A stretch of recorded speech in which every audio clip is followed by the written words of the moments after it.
Good morning, friends, and welcome to the second episode featuring the women drivers trip to the Eicher facility in Pithampur. You are watching Trans India, real people, real emotions. If day one was exciting, the second one was even better. It was a delight for the women to get such an overwhelming reception by Eicher officials, led by none other than the CEO and MD, Mr. B. Srinivas. The welcome and interaction on day one had the women relax and feel at home. And this was the perfect day to capture their journey and their experiences. Being a truck driver in India is not an easy task. So you might as well imagine the struggles of women truck drivers in the industry. But these women have shattered stereotypes and have become an inspiration for many other women. While there were a handful of women during this trip, we are sure we would have a room full of female drivers very soon. And if you have any doubts about this, look at the women transporters around you now, and they make their presence felt not only in numbers, but in terms of contribution as well. On the second day, Tanveer Javedi led panel discussions with women drivers to capture their journey, challenges, and their future plans. Here are glimpses of the interaction led by Tanveer Javedi.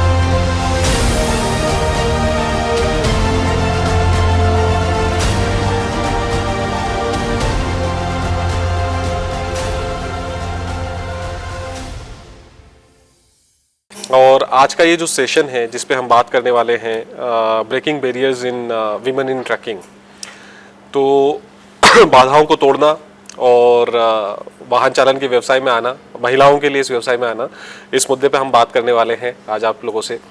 और आप लोगों ने एक कहेंगे conventional जो root होता है, जो रीति रिवाजों के तौर पे महिलाएं जो काम कर रही होती हैं, उन स्टीरियोटाइप्स को या फिर उन चलन को तोड़ करके आप एक नए प्रोफेशन में जुड़े। आपने अपने आप को उस दिशा में लेकर के गए जिस दिशा में जनरली महिलाएं नहीं जाती हैं, और आपने एक उदाहरण प्रस्तुत किया। और वो उदाहरण कैसे प्रस्तुत किया ये भी हम आज आपके कॉन्वर्सेशंस में आपसे जो कहानियां सुनने को मिलेंगी। वैसे आज का सेशन किसी एक कहानी के लिए नहीं है या कोई कहानियों के लिए नहीं है, मगर प्रेरणाओं के लिए है, क्योंकि आप लोग अपनी जब कहानियां साझा करेंगी तो बहुत सारी प्रेरणाएं निकलेंगी। एक प्रेरणा जो ऑलरेडी हमने अभी एक छोटे से वार्तालाप में आपसे सीखा कि कैसे रितु जी ने इंस्पायर करके मुस्कान को एक ड्राइवर बना लिया, तो वो भी हम इस कॉन्वर्सेशन में निकाल करके लेकर के आएंगे।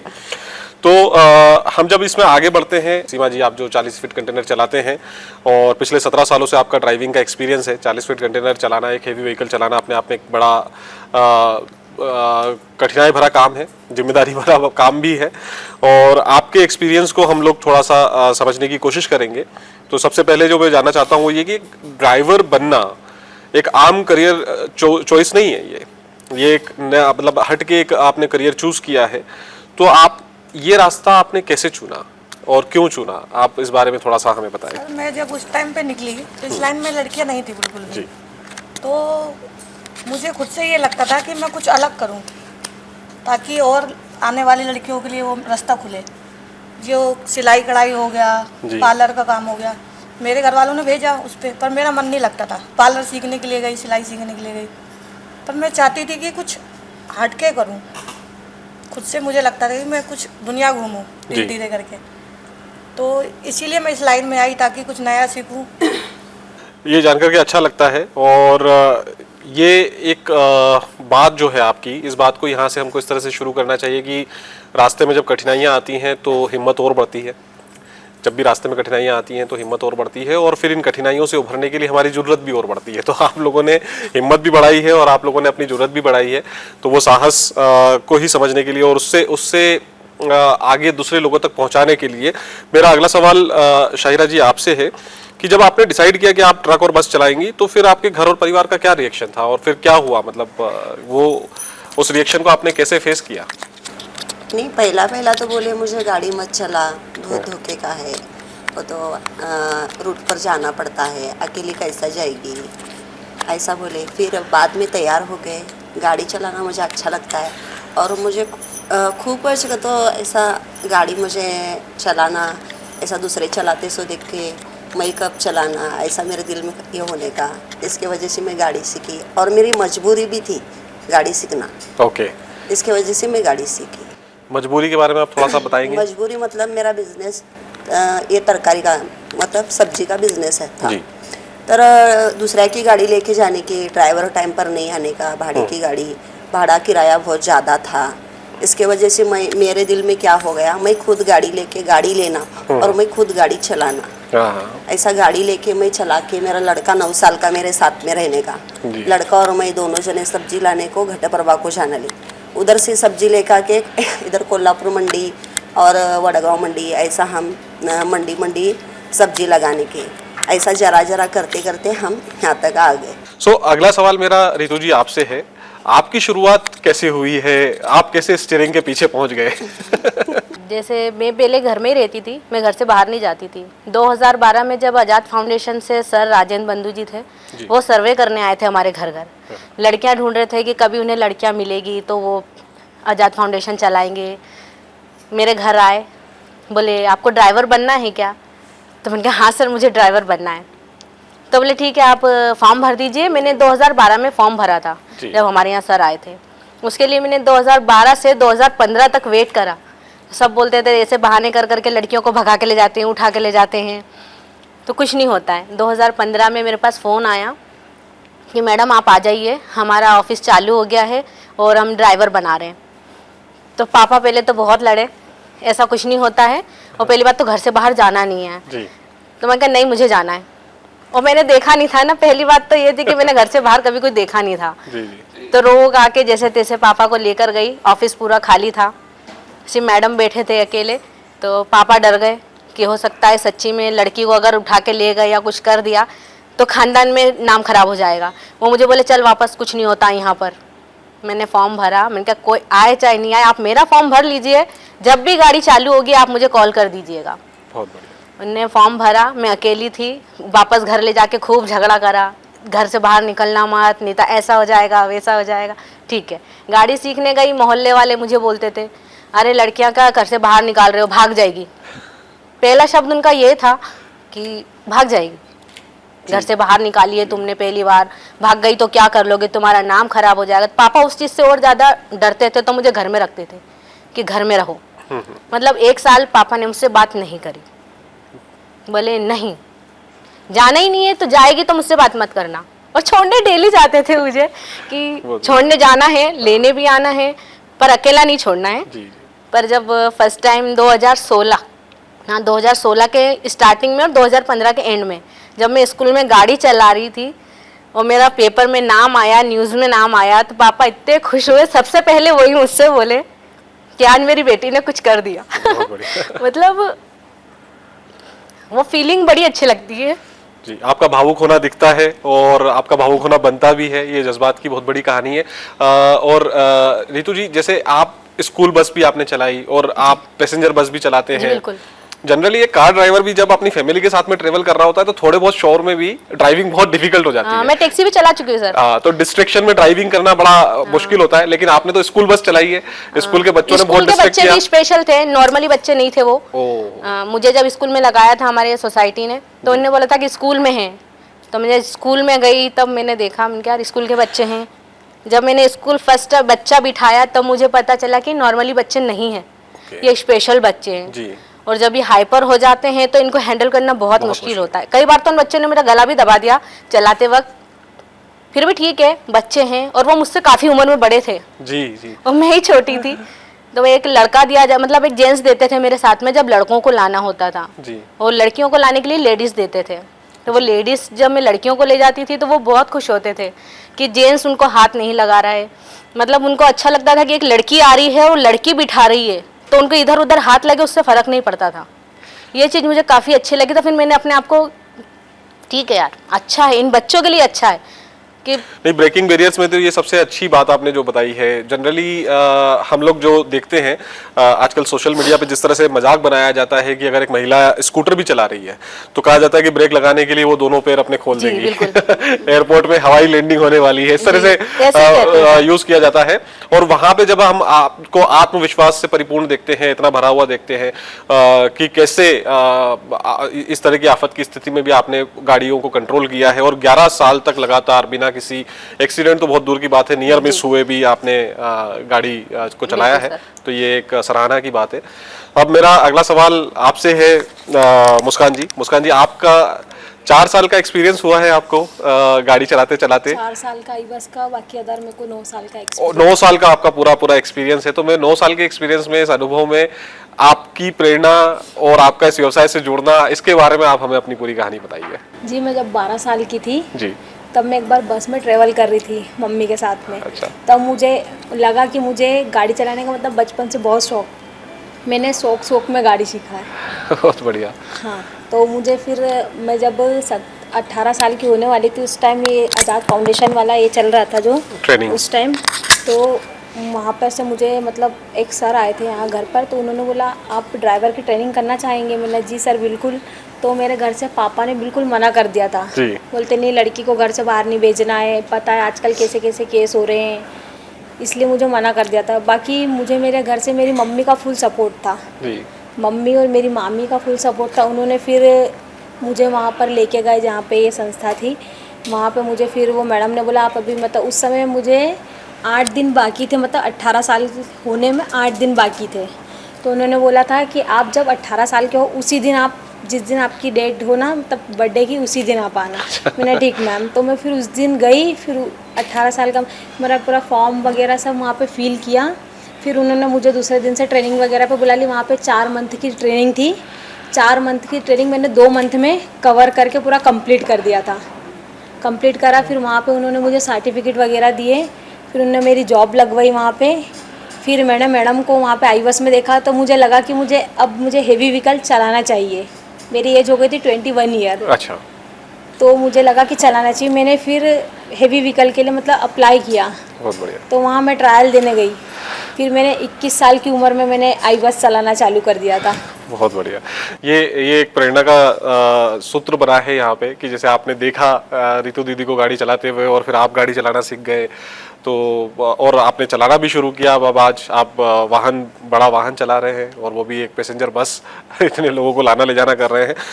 तो ये जब आप रोड पर चले हैं, इतना आपका ड्राइविंग एक्सपीरियंस रहा है 9 साल का पूरा, तो रोड पर या फिर काम के दौरान कभी भी कोई ऐसा मोमेंट आया या ऐसा कोई आपका क्षण रहा एक्सपीरियंस का, अनुभव का, कि जब आपको लगा हो कि ये व्यवसाय, ये काम बहुत मुश्किल है, ऐसा कुछ?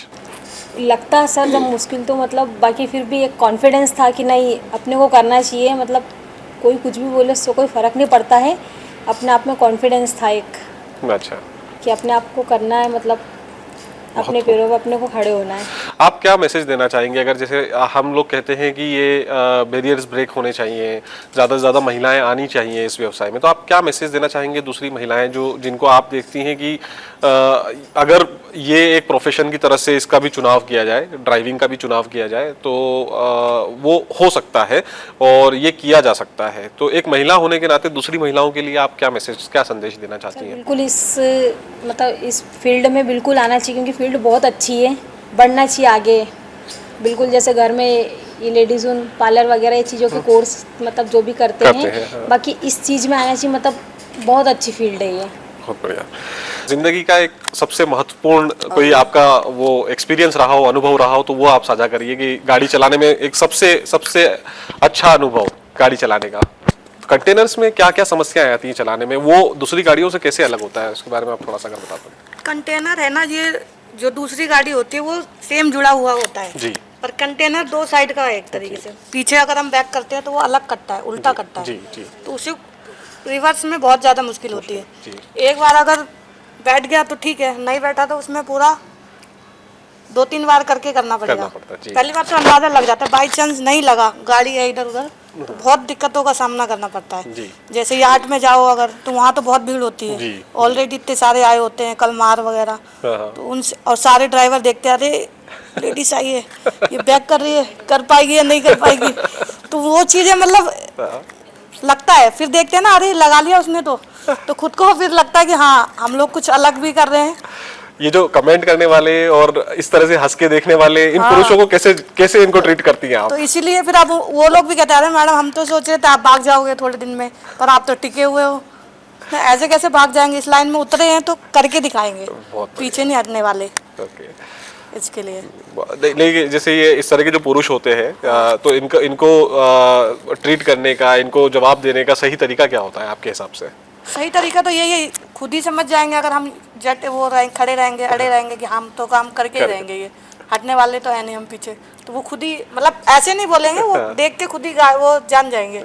और ज़्यादातर तो जो लोग मेल हैं अगर गाड़ी लेके जाते हैं तो ये देखते हैं तो खुशी होती है लोगों को, अगर ड्राइवर देखता है तो कुछ तो सलूट ही कर देते हैं, अरे इस लाइन में आ गए मैडम, अच्छा लगा। ये सम्मान की भावनाएं आती हैं। सम्मान की भावनाएं आती बहुत हैं। बड़ी बात है, सही है। अगर जैसे निकलो कहीं से, अगर कोई ट्रैफिक वाला मिल गया, उसने देखा, अरे वो भी सलूट मार देता है, इतना बड़ा गाड़ी, तो बहुत मतलब खुद को फील होता है कि हाँ अच्छा काम कर रहे हैं। जी जी। तो इससे और लड़कियों को भी वो मिल रहा है कि हाँ लड़कियां चला रही हैं गाड़ी, जी। इतनी बड़ी बड़ी भी, तो इस लाइन में बहुत आ रही हैं अब। बहुत बढ़िया। पहले मैं भी छोटी गाड़ी चलाती थी, जी। तब इसमें 3 साल हो गया। ये बहुत ही अच्छी बातें हैं, और यहाँ पे जितना भी अभी डिस्कशन हम लोग कर पाए हैं इस बहुत थोड़े वक्त में, मुझे उम्मीद है कि हमें इसमें से बहुत सारी चीज़ें ऐसी हैं जो दूसरे लोग जब उनको सुनेंगे आप लोगों के माध्यम से तो इससे काफ़ी प्रेरणा हासिल करेंगे। और ब्रेकिंग बैरियर्स की हम बात करते हैं कि महिलाओं के लिए खासकर वो इस प्रोफेशन से अपने आप को जोड़ सकें, वो इस प्रोफेशन को एक प्रोफेशन ऑफ चॉइस की तरह से देख सकें। तो उसके लिए ज़रूरी है कि जो आप लोगों ने किया है, जैसे कि आपने कहा रितु जी, आपने बताया था कि आप इंदौर की पहली महिलाएं हैं जिसने एक हेवी व्हीकल का लाइसेंस लिया और गाड़ी चलाना शुरू किया और अलग अलग गाड़ियों को चलाने का अनुभव प्राप्त किया, और उसके बाद आज आप इस तरह से अपनी ये कहानी को गर्व के साथ में, गर्व की टेक लाइन के साथ में कि स्क्रैच फ्री 11 साल, तो वो आप जब बताते हैं और उससे जो प्रेरणा मिलती है, मुझे पूरी उम्मीद है, और मेरे साथ जितने भी हम लोग आयशर से जुड़े हुए लोग हैं उनको सबको उम्मीद है कि और लोग इसको देख करके और प्रेरणा लेंगे। सो अब हम शुरू करते हैं अपना ये सेशन, जिसमें हम बात कर रहे हैं ये कि हम कैसे कमर्शियल व्हीकल इंडस्ट्री, जो व्यावसायिक वाहन चालन इंडस्ट्री है, तो इसमें कैसे महिलाओं को और प्रेरित कर सके कि वो आए और ये उनके लिए एक फ्रेंडली व्यवसाय, एक फ्रेंडली प्रोफेशन बन सके। या आपके एक्सपीरियंस में ऐसी कौन सी चीज़ें हैं जो ऑलरेडी अच्छी तरह काम कर रही हैं इस प्रोफेशन में, इस व्यवसाय में, और जिन्होंने आपको इस प्रोफेशन में कॉन्फिडेंट बनाया है? अगर आप इससे शुरू कर सकें। इस लाइन में लड़कियां आने से बहुत डरती है जी। उनको लगता है कि ये लाइन अनसेफ है और इस लाइन में उनको सेफ्टी प्रोवाइड नहीं होगी, लेकिन ऐसा बिल्कुल नहीं है। मैंने बारामती के रूट पे भी गाड़ी चलाई है और मैंने लोकल में भी गाड़ी चलाई है, तो मुझे ऐसा कहीं भी अनसेफ फील नहीं हुआ कि मुझे डर लगे रास्ते में गाड़ी चलाने में या मैं अनकंफर्टेबल फील करूं, बल्कि मेरे को इतनी ज़्यादा हेल्प मिली है रास्तों में कि शायद ही किसी ड्राइवर को मिली होगी। जैसे मेरी गाड़ी एक बार बारिश के टाइम में मेरी गाड़ी का एक्सीडेंट हुआ था मेरी कंपनी के अंदर ही। वो क्लच ख़राब होने की वजह से गाड़ी का जो है एयर बैलेंस पूरा बिगड़ गया था, तो हैंड ब्रेक लगाने से पहले ही मेरी गाड़ी ने क्लच अप कर दिया और पूरा जो है कांच मेरा टूट गया। वो लगने गई थी कांच शॉप पे, तो वहाँ क्या है मिट्टी बहुत ज़्यादा हो जाती है तो टायर फंस जाते हैं। उस टाइम पे मेरी गाड़ी का टायर फंस गया शॉप के बाहर जहाँ से मैं मिरर लगा के आ रही थी। तो मेरी कंपनी के सर ने मुझे कहा कि मैं पैसे देकर ट्रक बुलवा रहा हूँ, आपको देने पड़ेंगे। लेकिन वहाँ के जो भैया लोग थे, यानी कुछ भी आसपास के पड़ोसी, उन्होंने खुद मेरी गाड़ी को अपने ही क्रेन से धक्का दे करके निकाला, वो भी फ्री में। तो मेरे को सपोर्ट मिलता है। मैं कहीं पे अगर गाड़ी रोक दूं, कोई भी इशू है, 4 ड्राइवर मुझे पूछ कर जाते हैं, मैडम कुछ हेल्प चाहिए, क्या हो गया मैडम, और रास्ते में जब जाते तो मुझे सलूट मारते हैं। बहुत बढ़िया, मुझे सपोर्ट मिलता है। तो तंग रास्ते और शहरी सड़कों के बारे में और आपकी गाड़ी के बारे में आपकी क्या राय है? कैसे इस बाधा को बाधा ना समझ करके महिलाएं इसको एक चैलेंज की तरह स्वीकार कर सकती हैं और इससे उभर सकती हैं? आप बताएं इसके बारे में। जी बिल्कुल। मतलब जो रोड पे गाड़ी चलती है वो तो ठीक है, बाकी जो गलियों में गाड़ी लेके जाना है वो बहुत कंजस्टेड एरिया है, उसमें ऐसा है लोगों को लगता है नहीं निकल पाएगी गाड़ी, लेकिन मैं निकाल लेती हूँ। बहुत तारीफ़ करते हैं मेरी गाड़ी, मेरा काटना निकालना, मतलब गलियाँ में बहुत छोटे छोटे गलियाँ हैं, बस्ती एरिया है। तो मैं अब दीपाली जी आपकी तरफ रुख करता हूँ और आपसे एक सवाल मेरा जो है आपसे कुछ, चूंकि मैं टेक्निकल पूछ सकता हूँ इसलिए अगर एक ट्रक की बात करें, हम ये कहते हैं कि अगर हमको महिलाओं के लिए इस प्रोफेशन को फ्रेंडली प्रोफेशन बनाना है तो आपको क्या लगता है कि एक आइडियल ट्रक कैसा होना चाहिए एक महिला के लिए? मुझे लगता है उनका सेफ्टी जो है ना वो प्रॉपर चाहिए, उनके आराम करने का जो तरीका है वो प्रॉपर चाहिए। हम देखते हैं कि वॉशरूम का बहुत बड़ा दिक्कत रहता है महिलाओं को। जेंट्स का कैसा होता है वो कहीं भी जाए वो होकर आते हैं, मगर लेडीज़ का है ना वो ढाबे पे नहीं रुक सकते, कभी कभी वो रुकना भी अच्छा नहीं लगता। तो अगर उनको वही ट्रक है या बस है उधर अगर थोड़ा एक फीट का हो या टॉयलेट दे देंगे तो बहुत अच्छा रहेगा, जो कि वरना सरकार ने अगर कुछ इनिशिएटिव ले लिया और अच्छे ऐसे जगह बना दी कि वो लंबे सफ़र के लिए वो जा सकते हैं उधर, तो मुझे लगता है वो बहुत ज़्यादा दिक्कत रहेगी, क्योंकि ये सब मुझे लगता है बहुत लंबा सफ़र रहता है उनका। करेक्ट। तो उनको ज़्यादा पता है, और रात का तो बहुत दिक्कत वाला काम है। अगर अकेली चल रही है और रुकना है तो किधर रुकेगी, तो उधर ही हो सकते हैं ना। तो आप लोगों की वजह से सिर्फ मैं इतना कह सकता हूँ कि अभी तो परिंदों का असली इम्तिहान बाकी है, अभी बाज की असली उड़ान बाकी है, और अभी हमने फ़कत पर्वतों को लांघा है, अभी सामने सारा आसमान बाकी है। धन्यवाद। धन्यवाद।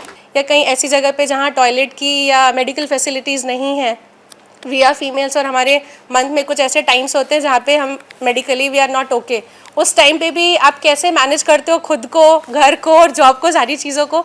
तो आप में से कोई भी अगर आके शेयर करेगा तो सीरियसली हमारे लिए बहुत बड़ा मोटिवेशन होगा ये।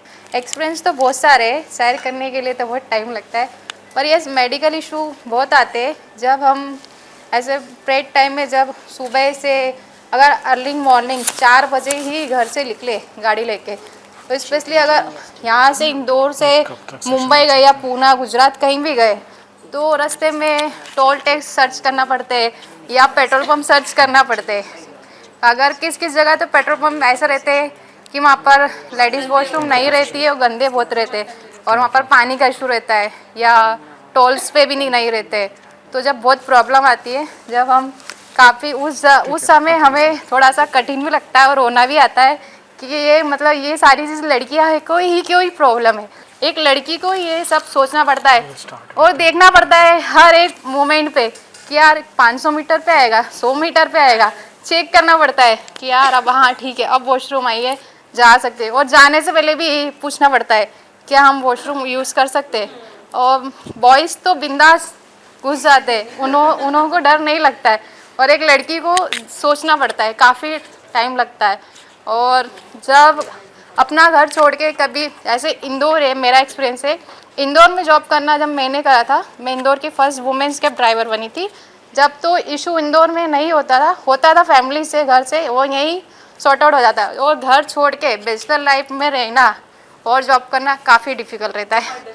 हाँ, वो मेरे साथ काफ़ी एक्सपीरियंस है, क्योंकि एक तो अपना स्टेट छोड़ के अदर स्टेट्स में रहना, बैचलर रहना प्लस जॉब करना, और लोगों को एक्चुअली लैंग्वेज इशू, महाराष्ट्र में मराठी बोलते समझ नहीं आती, जहाँ हिंदी बोली वहीं पे फटाक से मौका देखा उन्होंने, अगर यहाँ 100 रुपये लग रहा है, हिंदी बोली तुरंत 200। ये इशू ऑटो से लेके कुछ भी करो तुरंत होता है, ये भी अपने को फेस करना पड़ता है। अपन सोचते हैं अगर अपना स्टेट है इंदौर है, अगर कोई आएगा पूछेंगे कि हाँ अंकल ये रास्ता कहाँ है, आराम से बताएगा कि इधर से जाओ, और वहाँ पर पूछा ये किधर है, उल्टा बताएगा 4 किलोमीटर घूम के आओ, वो जगह भले ही वहीं पे, पर कभी सीधा नहीं कोई बताता। ये इश्यूज भी होते हैं। और बॉयज़ तो डरा के पूछेंगे, और ऐसे अपन सोचते हैं गूगल से जाओ, गूगल से जाना भी ईजी है, पर गूगल से ज़्यादा अगर किसी से पूछ के चले जाओ तो वो ज़्यादा बेस्ट लगता है, क्योंकि गूगल बहुत घुमा के लेके जाता है। ये भी इश्यूज रहते हैं। सोचते हैं गूगल का फैसिलिटी अगर अभी हुआ है कि हाँ मैप में अपने डाला लोकेशन, अपन चले गए, वो अच्छा एक एक्सपीरियंस कि गूगल, पर गूगल बहुत घुमाता है। गूगल के चक्कर में नदी के अंदर भी गिर सकते हैं, रास्ता नदी के अंदर भी पहुंचाता है, गाड़ी आगे जाके देखो कुआं है, खाई है, वहीं पहुंचाता है वो। ये भी ऐसा होता है। तो आप गाड़ी की बात कर रहे थे, तो यहाँ की गाड़ियों में तो मैंने सारी फैसिलिटी मेरे को वीडियो में ही दिख रही है कि क्या क्या है, और कल बताया गया था तो सारे पॉइंट्स तो है, मैं कुछ नेगेटिव बोल ही नहीं सकती।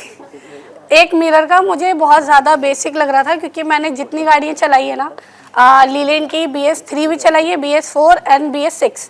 तो BS6 में एक चीज़ बहुत अच्छी है कि लेफ़्ट साइड का जो अपर का मिरर होता है वो बहुत सपोर्टिंग होता है हमको, मतलब बहुत कंफर्टेबल रहता है उसमें कि बाइक्स अगर है, हमारी गाड़ी टर्निंग पे है ऐसे या ऐसे, तो वो हमें दिख जाता है, जिसकी वजह से एक्सीडेंट के चांस हमारे कम रहते हैं।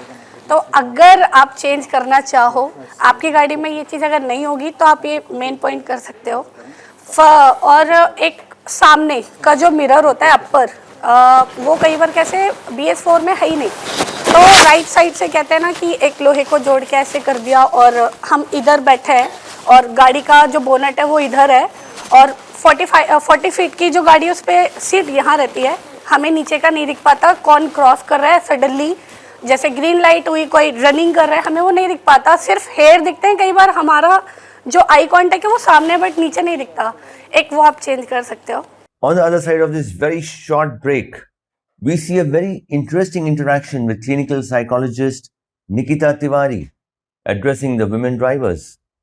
This was perhaps the first time that women drivers were witnessing something like this. We'll hear from Nikita after this very short break. You are watching Trans India, Real People, Real Emotions.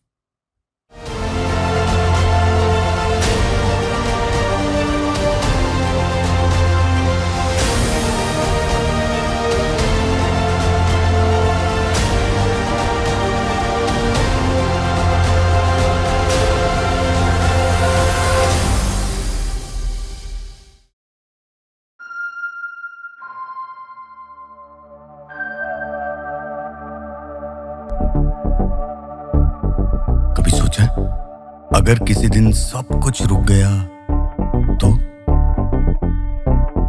इन छोटी छोटी खुशियों पे, life पे break लग गया तो?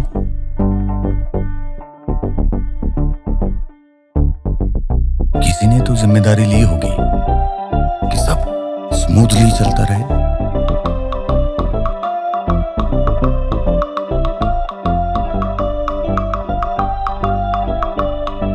ऐसा जो ऐसे स्टीयरिंग थामे हैं कि हम ना रुके।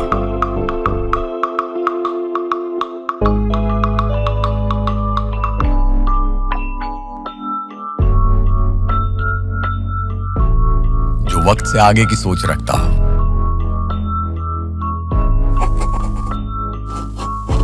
नए रास्ते बनाता हो।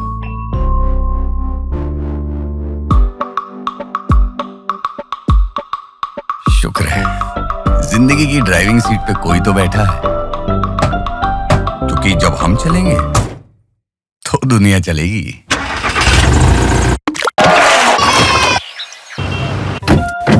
आयशर के साथ रहिए 24/7 कनेक्टेड, ताकि ना आपका बिजनेस रुके, ना लाइफ, नई सोच, नए रास्ते।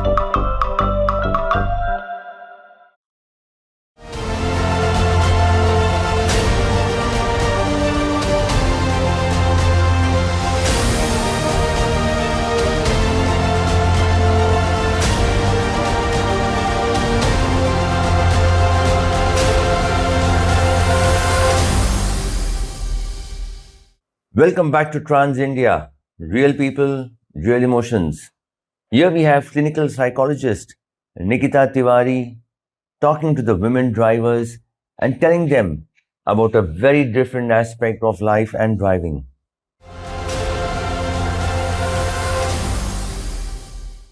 घर वाले क्या बोल रहे हैं, रिश्तेदार क्या बोल रहे हैं, ड्राइवर्स जो रास्ते में मिल रहे हैं, बट ऑब्वियस है आप लोग अलग अलग एरिया में ड्राइविंग कर रहे हैं, तो आपको मेल ड्राइवर्स मिलेंगे। वो किस तरीके से बात कर रहे हैं, जैसे मैडम ने बताया कि हमको भाषा इस तरीके की यूज़ करनी पड़ती है, नहीं तो कैसे होगा।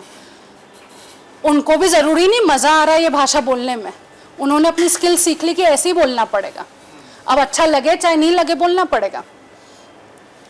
अब हमने देखा शारीरिक, मानसिक और सोशल, तीनों एक दूसरे से जुड़े हुए हैं।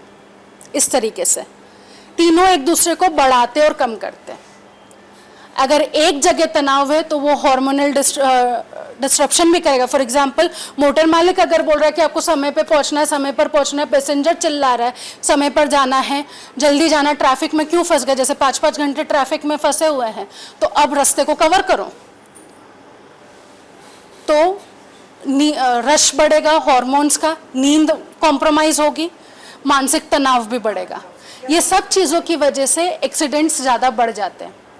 एक्सीडेंट से ज़्यादा इम्पॉर्टेंट हमारी हेल्थ लंबे समय में ख़राब होने लग जाती है।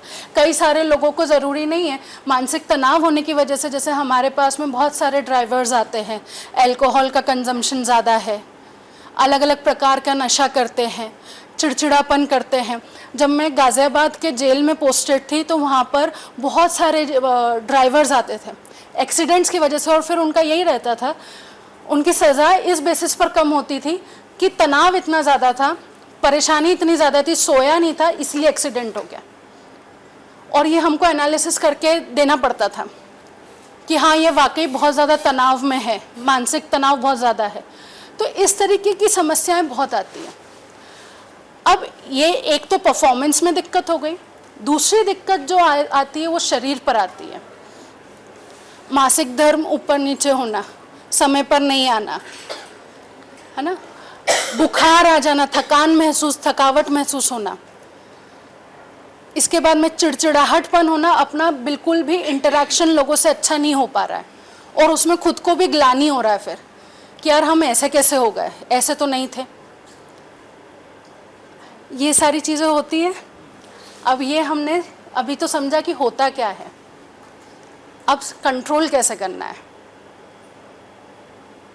ये पूरा जो मैंने फ्लाइट और फाइट रिस्पॉन्स आपको बताया, जो कि हमारे पूर्वजों से ही हमको सीखने को मिला है, ये जो लिम्बिक सिस्टम मैंने आपको बताया, यहाँ पर इमोशनल ब्रेन मैंने बताया आपको, ये भावनात्मक दिमाग है, यहाँ पर सारी भावनाएं हमको महसूस होती है, ठीक है। और सांस लेने की नली भी इससे कनेक्टेड रहती है। जैसे अगर मैं दिमाग को, ये दिमाग है, दिमाग को 2 हिस्से में काटूं तो एक हिस्से से आप देखेंगे तो ये आपका इमोशनल ब्रेन है, और सांस लेने की और बॉडी की फंक्शनिंग यहीं से कनेक्ट होती है, इधर से यहाँ तक जाती है, ठीक है। और ये जो एग्जीक्यूटिव ब्रेन है, तो बेसिक फंक्शनिंग अगर सही होगी तो ये सही से काम करेगा। मतलब अगर हमारी भावनाएं, सांसें और बॉडी की फंक्शनिंग सही चलेगी तो हमारा दिमाग की सोचने समझने की क्षमता सही रहेगी। इससे बहुत सारे एक्सीडेंट्स, बहुत सारी दुर्घटनाएं रोकी जा सकती, क्योंकि कंट्रोल्ड वे में आपका बिहेवियर होगा, आपके बहुत सारे विवाद टल सकते हैं, और उससे भी ज़्यादा इम्पोर्टेंट आपकी शारीरिक समस्याएं जो है, हेल्थ का जो स्ट्रेस का जो इफेक्ट पड़ता है शरीर पर, वो कम हो सकता है। कैसे होता है? जब तनाव ज़्यादा बढ़ता है तो ये जो इमोशनल ब्रेन है ना, ये अलार्म की तरह बजता है। स्ट्रेस हमारा अलार्म सिस्टम है, इमोशनल ब्रेन अलार्म की तरह बजता है, और जब अलार्म बजता है तो वो इंडिकेशन देता है कि आपके साथ में कुछ गलत है। जैसे 6 बजे का अलार्म लगाओगे तो सुबह आपको समझ में आ जाता है नींद में भी उठना है, उठने का समय हो गया। ऐसे ही ये जो अलार्म बजता है, ये आपको बताता है कि भाई अपने आप को कंट्रोल कर लो, अपने आप के ऊपर ध्यान दो, नहीं तो ये समस्या बढ़ने लग जाएगी। और जब ये अलार्म ज़्यादा तेज़ बजता है तो ये आपकी सोचने समझने की क्षमता को कम करने लग जाता है, क्योंकि इसका पहला काम है कि खुद को सेफ रखना है, खुद के साथ में अच्छे से रहना है। पहले हम बचेंगे तो हम आगे वाले को बचा पाएंगे ना। इसीलिए हम इन चीज़ों को कैसे कंट्रोल में करेंगे। पहली चीज़, अपना रूटीन। मैं बहुत अच्छे से जानती हूँ, मैं बिल्कुल भी अनरियलिस्टिक बात नहीं करूँगी कि समय पर उठो, समय पर सो, समय पर खाओ, पॉसिबल नहीं है ना। हम यहाँ पर ज्ञान लेने के लिए नहीं आए, हम प्रैक्टिकल आप लोगों के लिए कस्टमाइज़ करने के लिए आए हैं चीज़ों को। आपका जो भी रूटीन है, जो भी चीज़ है, 2 से 3 घंटे में थोड़ा सा ब्रेक लीजिए, 5 मिनट का ही सही। और स्ट्रेचिंग, गर्दन को स्ट्रेच करा, हाथों को स्ट्रेच करा। इससे 2 फायदे हैं। एक, जब आप लगातार लंबे रोड पर जब गाड़ी चला रहे हो तो रोड हिप्नोसिस होता है, मतलब आप रोड के वश में आ जाते हो। कई बार एक्सीडेंट्स उसकी वजह से होते हैं, वो टलता है। क्योंकि ब्रेन एक जैसी चीज़ देख रहा है। जो भी व्यक्ति अगर ट्रक चला रहा है और वो हाईवे पर चल रहा है, वो एक चीज़ देख रहा है, तो दिमाग आपका हिप्नोटाइज हो जाता है। रोड हिप्नोसिस इसको बोला जाता है। तो वो एक तो वो टलता है। दूसरी चीज़, आपका सिस्टम, ब्रेन का और बॉडी का सिस्टम वापस एक्टिवेट हो जाता है। आप स्ट्रेच कर लेंगे मसल्स, क्योंकि तनाव जो है वो हमारे शरीर में इकट्ठा होता है। किसी किसी का सिर में आधा सिर दुखना शुरू हो जाता है तनाव की वजह से, गर्दन में दर्द होता है, कमर में दर्द होता है। अब इसका कोई मेडिकल रीज़न नहीं है। अगर कोई बायोलॉजिकल, मेडिकल, शारीरिक रीज़न है तो ठीक है कि कोई वजह है, पर यहाँ पर कोई वजह नहीं है, तो वो तनाव की वजह से है। इस चीज़ में सुधार आता है, आप वापस से थोड़े से एक्टिव हो जाते हैं। दूसरी चीज़, पानी का ब्रेक कैसा, 1 ग्लास आधी बॉटल नहीं, सिप करके, बहुत थोड़ा सा सिप करके। जैसे जब ऑपरेशंस होते हैं ना, तो उसमें दिया जाता है कि बस मुंह गीला कर लो। सिप करके इसीलिए क्योंकि वो बॉडी में भी जाएगा और एकदम से ज़्यादा डिहाइड्रेशन लेकर के नहीं आएगा। कभी आपको अगर ऐसा लग रहा है कि आपका छुट्टी है या आप रात में अब सोने वाले हो, ORS होता है, पानी में डाल के। ORS कौन सा? WHO वाला ही, हरा पाउच का छोटा सा आता है, वो उसको डाल करके ले लिया तो वो डिहाइड्रेशन को कवर कर देता है उस समय पर। ठीक है, ये प्रैक्टिकल स्किल्स हैं जो स्पेशली मैंने इस दौरान में मतलब हमने तैयार करी है या उनको पढ़ करके आपको बता रहे हैं। हम आपको ये नहीं बोल सकते कि आप 10 बजे सो जाओ, सुबह 6 बजे उठ जाओ, ये वाली चीज़ पॉसिबल नहीं है। स्ट्रेस मैनेजमेंट हमेशा एक जैसा नहीं होता है, वो इंसान के काम के हिसाब से, उसके जीवन शैली के हिसाब से कस्टमाइज़ करना पड़ता है। जो ट्रैफिक रूल्स हैं उनका इन्फोर्समेंट, बाहर चार्जेस बहुत हाई लगते हैं, हमारे वहाँ पर चार्जेस इतने हाई नहीं लगते, तो उसकी वैल्यू नहीं होती है, उसको समझा नहीं जाता। तो जब चार्जेस इन्फोर्समेंट नहीं है ढंग से, तो ट्रैफिक में रोड रेज और ये सारी चीज़ें आती है। अब दूसरा, रोड रेज का अगर साइकोलॉजिकल रीज़न आप पूछें तो ओवर स्टिमुलेशन हो जाता है। 50 लोग हॉर्न बजा रहे हैं, बहुत सारे फ्रस्ट्रेशंस है, लोगों को समय पर पहुंचना है, कोई और किसी से चिढ़ करके आया, वो दूसरी जगह कर रहा है। इसको डिस्प्लेसमेंट बोलते हैं एंगर का, कि आपका ऑफिस का फ्रस्ट्रेशन है, आपने रोड पर निकाल दिया, क्योंकि आप घर पर भी नहीं निकाल सकते, कहीं पर भी नहीं, तो आपने रोड पर निकाल दिया। तो अब इसमें अगेन वही बात आ जाती है कि हमारी रिएक्टिविटी को कंट्रोल करना, एक्सेप्टेंस लाना, क्योंकि ये सिचुएशन है, रोड तो रूल्स के हिसाब से ही चलेगा और हमको चलना पड़ेगा। तो वो पूरा सिस्टम लेवल पे प्रॉब्लम है। और इसमें ड्राइवर्स जो मैनेज कर सकते हैं, अगर आप मतलब आपसे कोई विवाद करता है तो आप अपनी चीज़ों की जानकारी रखिए, तर्क वितर्क करिए, बोलिए आप ब्लाइंड स्पॉट पर आए थे, हमारी गलती नहीं थी। ये वाली जो चीज़ें रहती है, इसके अलावा में आप अपने साइड से नॉर्मल रहिए, क्योंकि आपको मालूम है कि वो उसका प्रॉब्लम है वहाँ पर, तो हम अपने ऊपर फ्रस्ट्रेशन नहीं ला सकते। Aishar also invited Vandana Ladda, a prominent women transporter and fleet owner from Indore, to meet the women drivers, interact with them, and inspire them. While most of this interaction happened off camera, here's Vandana Ladda.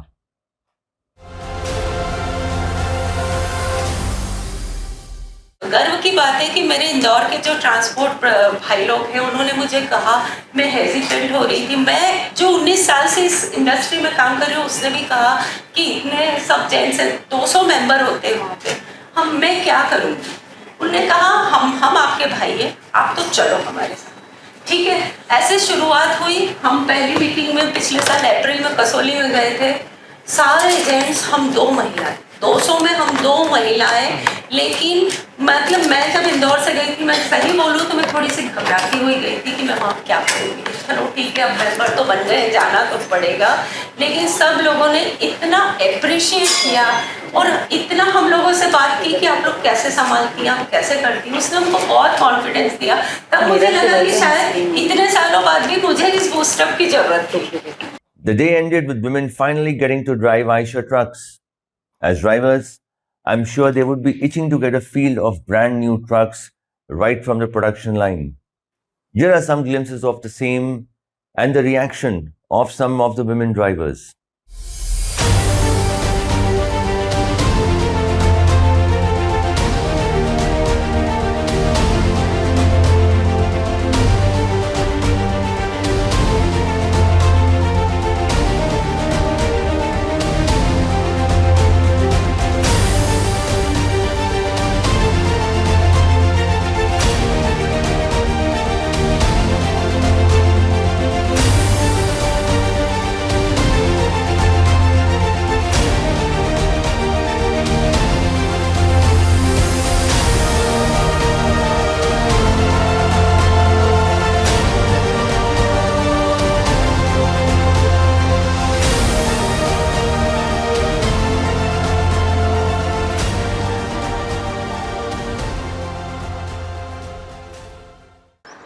मैं अभी गाड़ी पुणे में चलाती हूँ, BLR logistic की, जो कि 45 feet का कंटेनर है।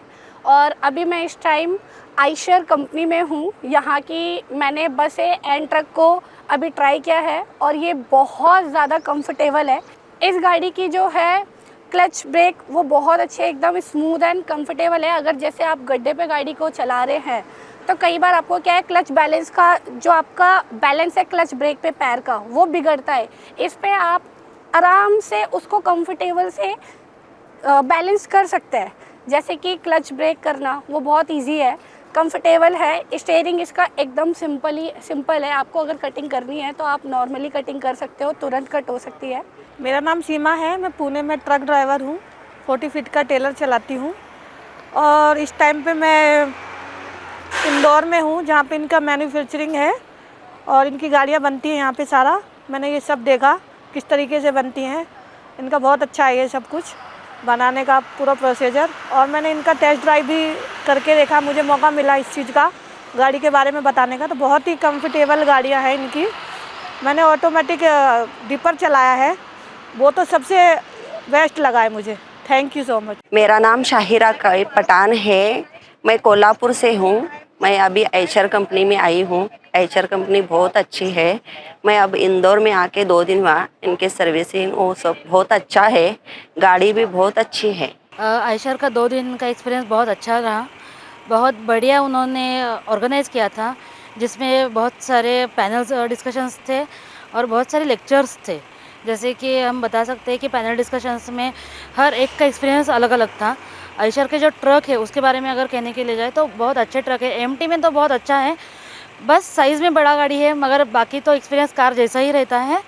और बहुत अच्छे से उन्होंने डेवलपमेंट किया है। उसका जो ऐप है, जो आइशर ऐप यूज़ करते हैं, वो बहुत अच्छा है, जिसके वजह से ड्राइवर को कोई दिक्कत नहीं हो सकती। वो हर एक डिटेल में बता सकते हैं। गाड़ी का मेंटेनेंस हो, ऑयल हो, ब्रेक क्लच हो, इस पूरे के पूरे वो जानकारी कुछ सेकंड में आपको दे सकते हैं और उसके लिए वो बहुत अच्छे से हम एक्सपीरियंस कर सकते हैं। तो आइशर का मेंटेनेंस का तो कोई दिक्कत नहीं रहेगा अगर कोई भी लेता है और कोई लेना चाहता है। और ड्राइवर को तो बहुत आसान है चलाने के लिए। मुझे आइशर में आकर बहुत अच्छा लगा। यहाँ पे गाड़ियाँ जो चलाई उससे बहुत बढ़िया फीडबैक मिला, बहुत अच्छा लगा यहाँ पर आके। 2 दिन के लिए आए, लेकिन हमारा कॉन्फिडेंस और लेवल काफ़ी ऊंचा रहा। और हमें यहाँ ट्रेनिंग जो दी गई काफ़ी अच्छी तरह से दी गई।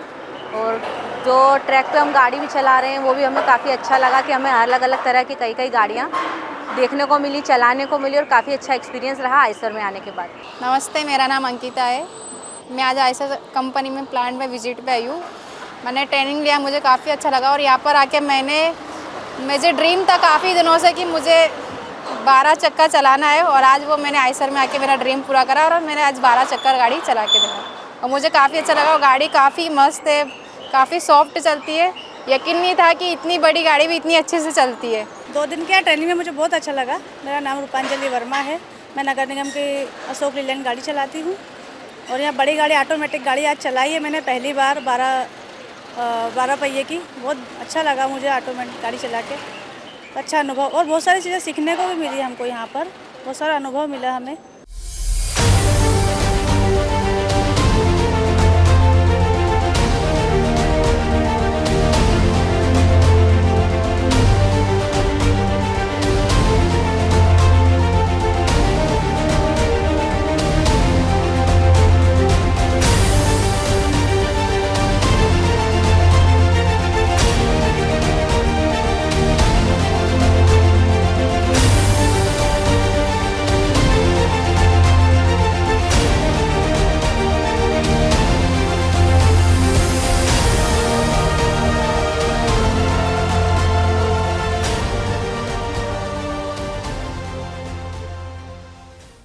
It were 2 memorable days at the Pithampur facility, and we cannot be more happy about the fact that Aisher chose to invite women drivers this time.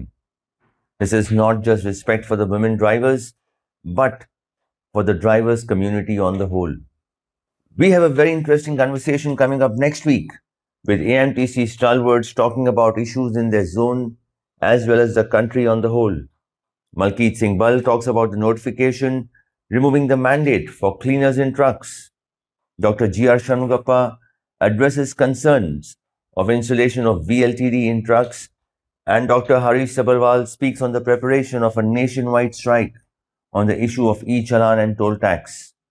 Don't forget to watch the interaction next week exclusively on Trans India, Real People, Real Emotions.